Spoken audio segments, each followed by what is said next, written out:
Vamos subir então aqui o Zaratini. Zaratini, bem-vindos. Tudo bem? Tá sem som?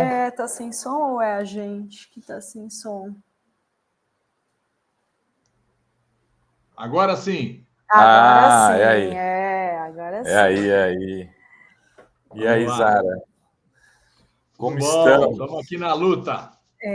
Vamos começar com essa notícia agora. A PEC da jornada contra a jornada 6x1 conseguiu o número de assinaturas necessárias para iniciar a tramitação. Você foi um dos signatários, né, Zaratini? Eu queria te perguntar como que você vê essa luta e se é possível avançar aí no parlamento, né, na Câmara e no Congresso. Eu acho que é possível sim, viu? Eu quero recapitular um pouco da história, que em 1988 nós tivemos a primeira redução de jornada na Constituição brasileira. Então, antigamente, os trabalhadores tinham uma jornada semanal de 48 horas. Foi reduzido para 44 em 1988, 36 anos, né, atrás, é isso? Faz a conta aí. Isso. E de lá para cá não houve muito avanço, praticamente nenhum. Naquela época nós conquistamos a jornada de 44 horas por semana e os trabalhadores em turno de revezamento, ou seja, aquele camarada que trabalha uma semana de dia, depois à noite, depois volta para o dia, chama turno de revezamento, são as empresas que trabalham 24 horas. Então, nessas empresas, a jornada na Constituição atual é de 36 horas. Então, metroviários, petroleiros, ferroviários, indústria de aço, são indústrias que têm que rodar 24 horas, o trabalhador tem que fazer um turno alternado, então lá é 36 horas. Então, no metrô, por exemplo, nossa jornada lá, o pessoal que trabalha nas estações, nos trens, trabalha 36 horas por semana. E o pessoal do Centro de Controle Operacional trabalha 27 horas por semana, porque eles só podem trabalhar 6 horas por dia. Então, foi aquele momento de avanço na Constituição de 88. E agora a gente tem uma possibilidade de voltar a avançar por conta da repercussão que está tendo esse projeto, essa PEC da Érica Hilton, né? Então, gente, agora, nós precisamos ter o movimento sindical entrar também, né? Nessa parada. Não pode ficar só redes sociais. Rede social é bom, mas nós precisamos um movimento sindical entrar, né? Isso vai ser fundamental, no meu modo de ver. E o que você achou, falando do movimento sindical entrar, o que você achou da fala do Marinho, né, do ministro do Trabalho, que tem origem no movimento sindical cultista, e do próprio presidente da CUT, Sérgio Nobre, hoje, que meio que alinhou com ele, né? Eu não vi a fala do Sérgio Nobre, né? Eu até agora não vi essa declaração. Mas o Marinho, eu achei que ele foi um pouco infeliz ali. Ele não colocou bem, ele não pegou bem o espírito da coisa aqui, né? Veja só, a PEC, a proposta que está escrita lá na PEC da Érica Hilton, fala em 36 horas por semana e 4 dias de trabalho por semana.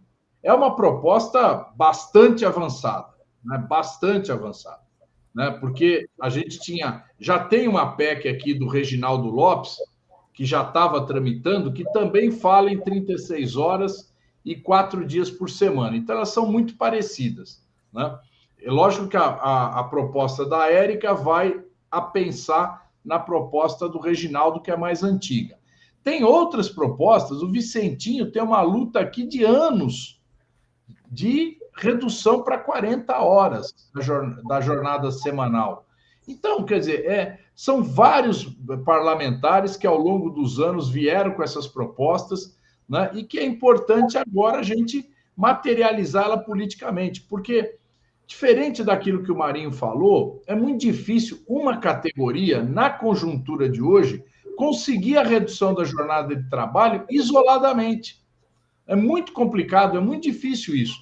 Nós vamos ter que fazer um movimento nacional, né, um movimento forte, para que a gente consiga, na esfera da política, a gente avançar nessa conquista dos trabalhadores, como foi em 1988.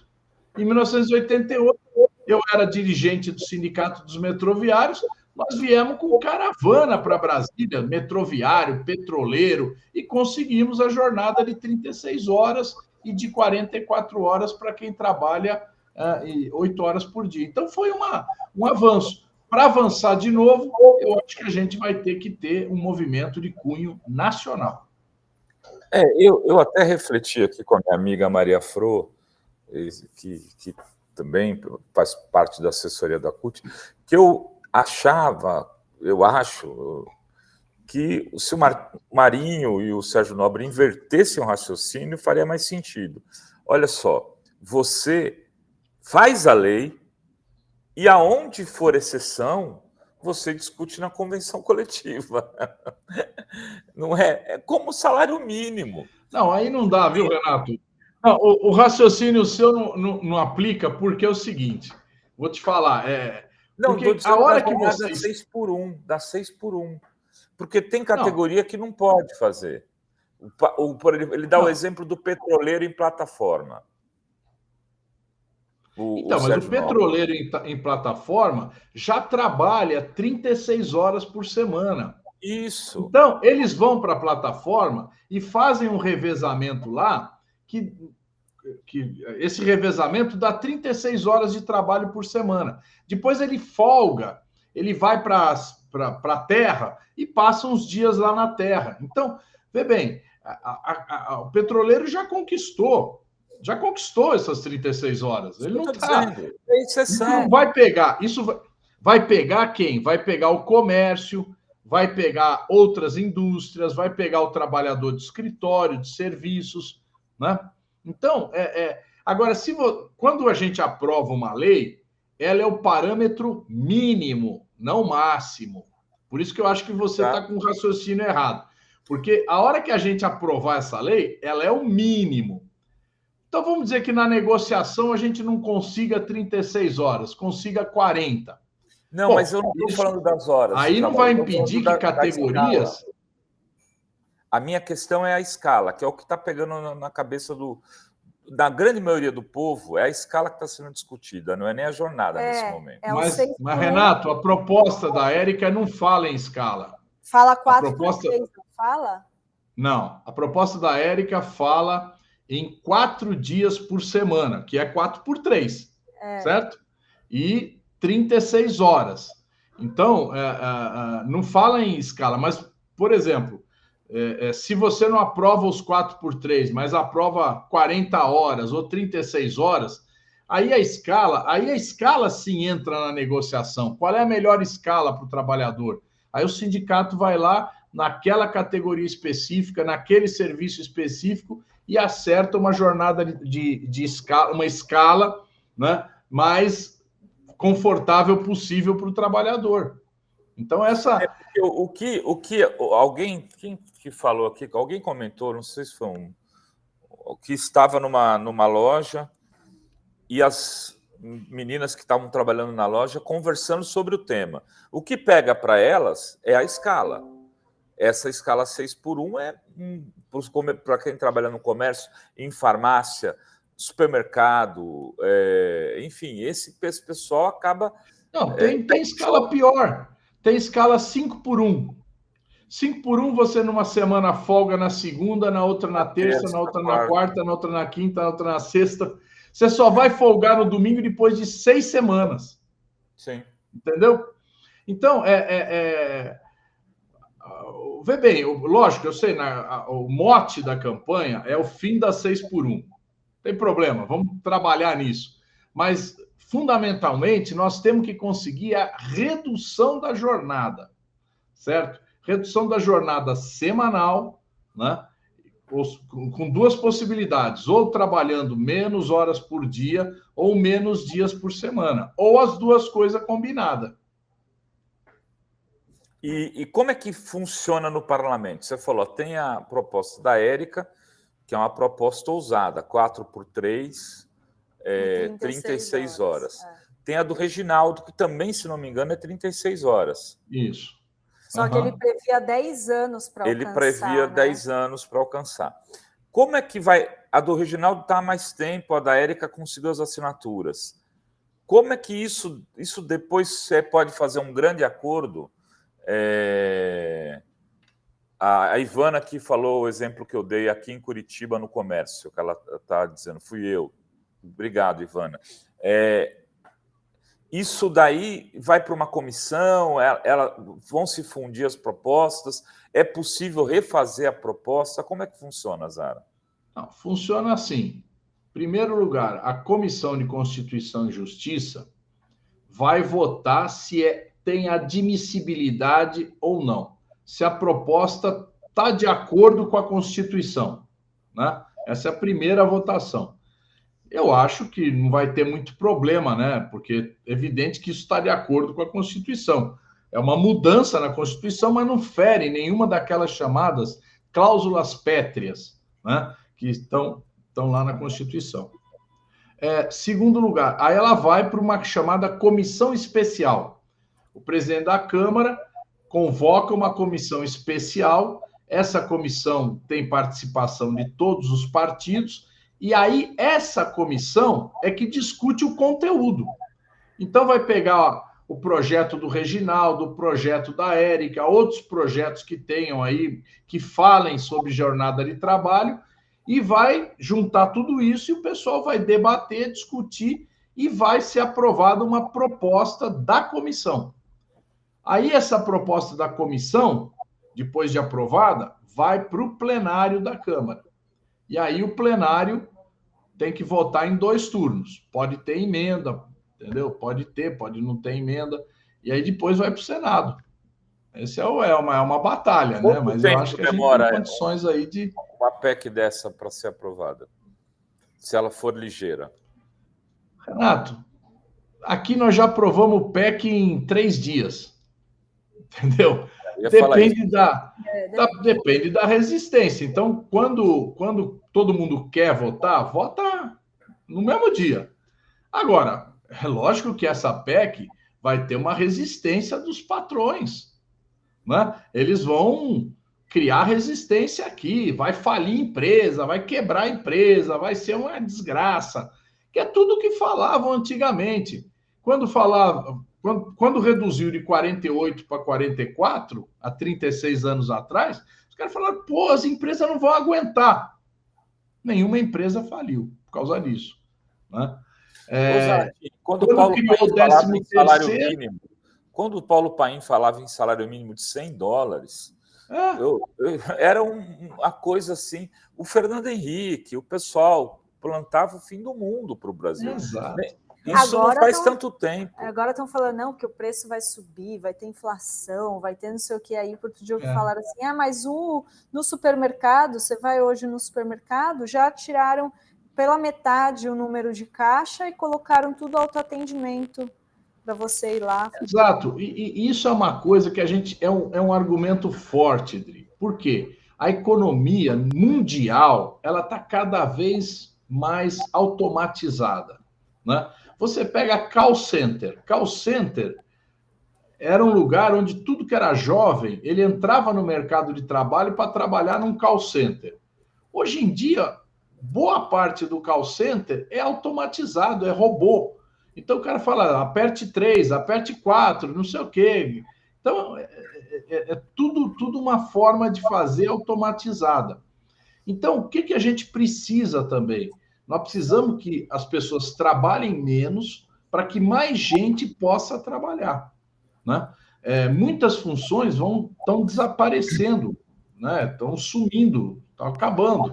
Então, como é que você substitui? Você tem que ter novas funções que vão surgindo, por um lado, e por outro, as pessoas trabalharem menos, né? E se elas trabalharem menos, elas também vão dar oportunidade que mais gente trabalhe. Virando um pouco a pauta aqui, Zaratini, como é que você está posicionado em relação à disputa no PT? A gente tem visto muita muita notícia aí dizendo, falando do Edinho, do Zé Guimarães. A Gleisi deu uma entrevista ótima para a gente aqui segunda-feira, falando um pouco da visão dela sobre a questão do partido, relação com o governo. Qual a posição do deputado Zaratini? Bom, primeiro, nós ainda não temos nenhum candidato oficialmente colocado, né? Nem o Edinho, nem o Zé Guimarães, nem ninguém ainda oficialmente é candidato. Nós vamos entrar num período de debates, né? E onde tem um cara que escreveu aí, Zaratini está preocupado com os patrões. O cara tá louco? Eu falei que os patrões vão resistir à proposta. Pelo amor de Deus, gente. Tem gente que não entende nada, né? Fala. O cara é do contra. Vai a merda, porra. Bom, eu não me confundo com isso. Tem uns caras que ficam aqui só fazendo comentário. Faz parte do... Eu o dia inteiro... Faz parte, mas faz parte eu reagir também, né? Também faz parte eu reagir, né? Tá bom. Bom, então, gente, olha, eu acho assim, o PT tem duas grandes tarefas pela frente, que não são fáceis. A primeira é a gente construir um programa de transformações sociais forte, né? Um programa que seja viável, que seja forte e que caminhe para uma sociedade mais justa, mais igual, sem miséria. Não é possível o Brasil hoje, século XXI, ter 16 milhões de pessoas morando em favela, em situações degradantes, gente morando em cima do esgoto, com o rato entrando na casa. Não é possível, nós estamos no século XXI. Né? Não é possível que a gente tenha ainda no Brasil hoje situações em que o povo viva tão desigualmente, quer dizer, gente extremamente rica e gente muito pobre.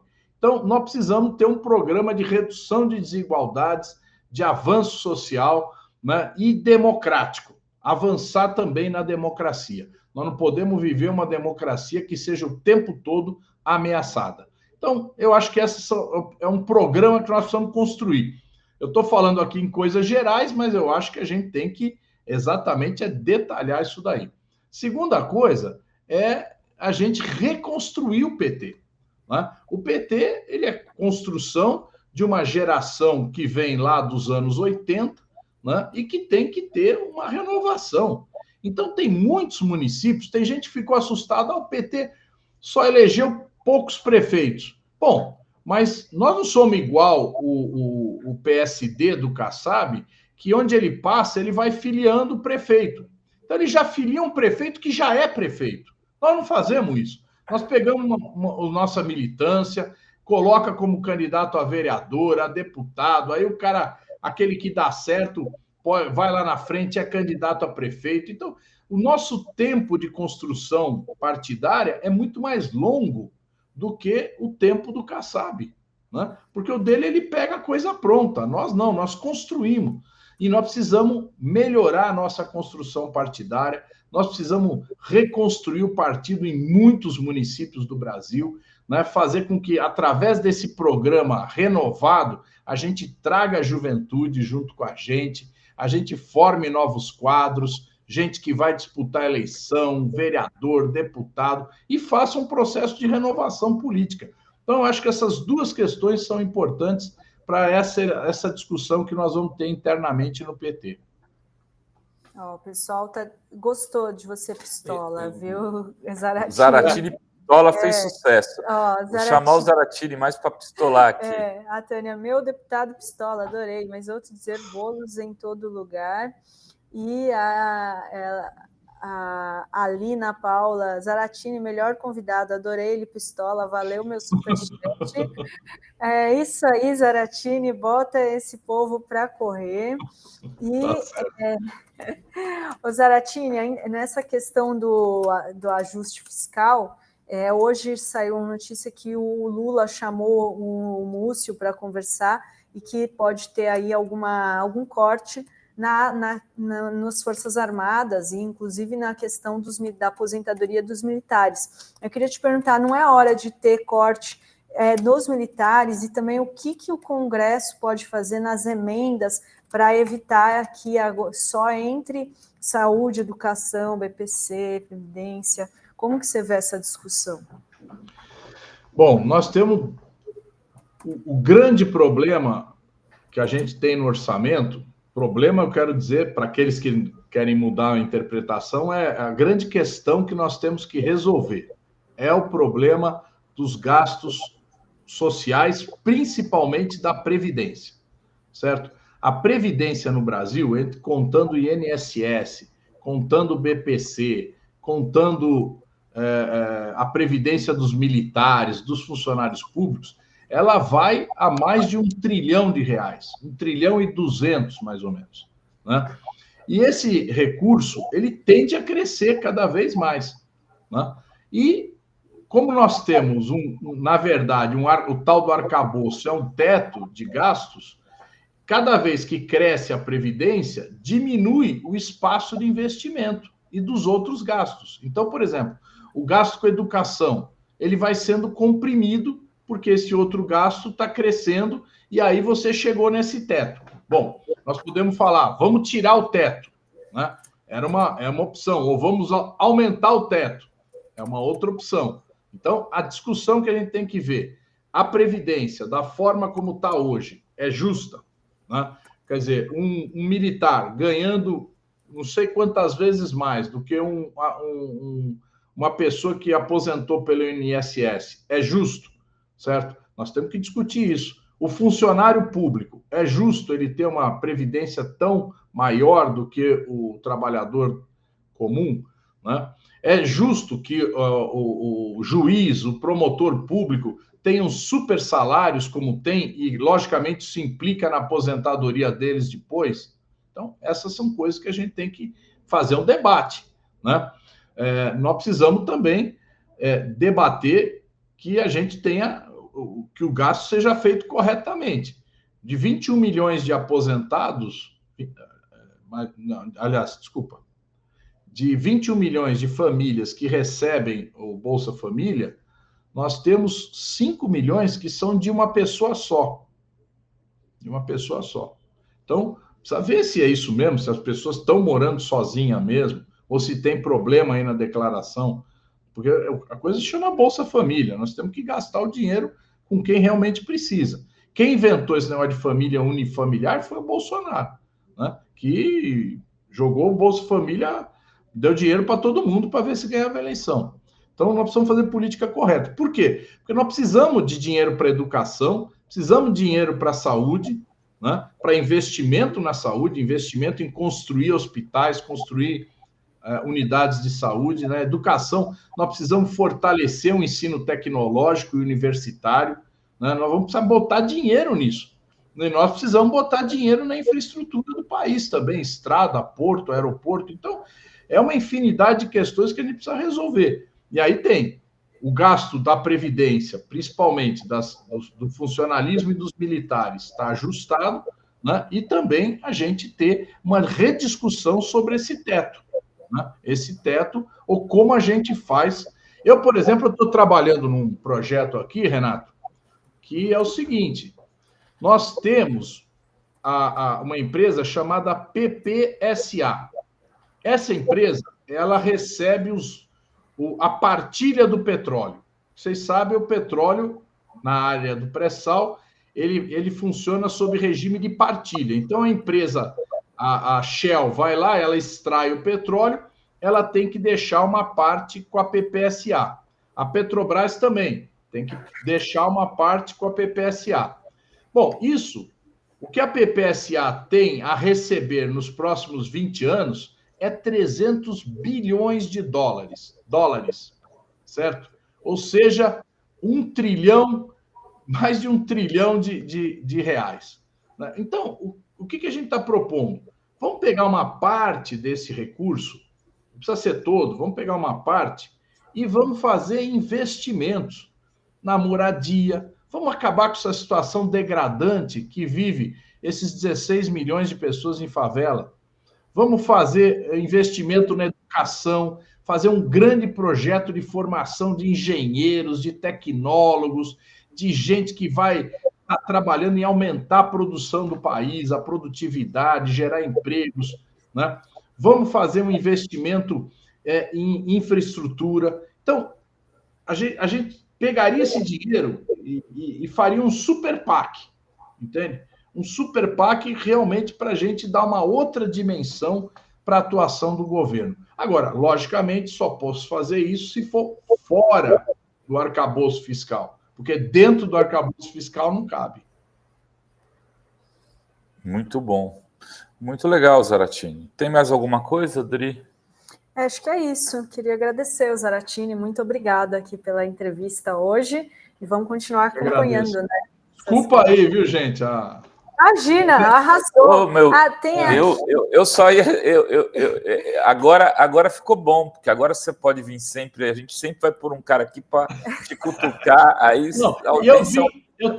eu estava lá, estava tendo audiência pública com o ministro de Relações Exteriores, e estava lá o Eduardo Bolsonaro, estava o Príncipe, estava todos aqueles caras. Então a gente já vem assim. Você sabe que eu ia destacar aquele ia falar, ó, o Zaratini não falou isso. Aí você já falou antes de mim. Tá bom. Zara, valeu. Gente. Abraço para você. Tchau.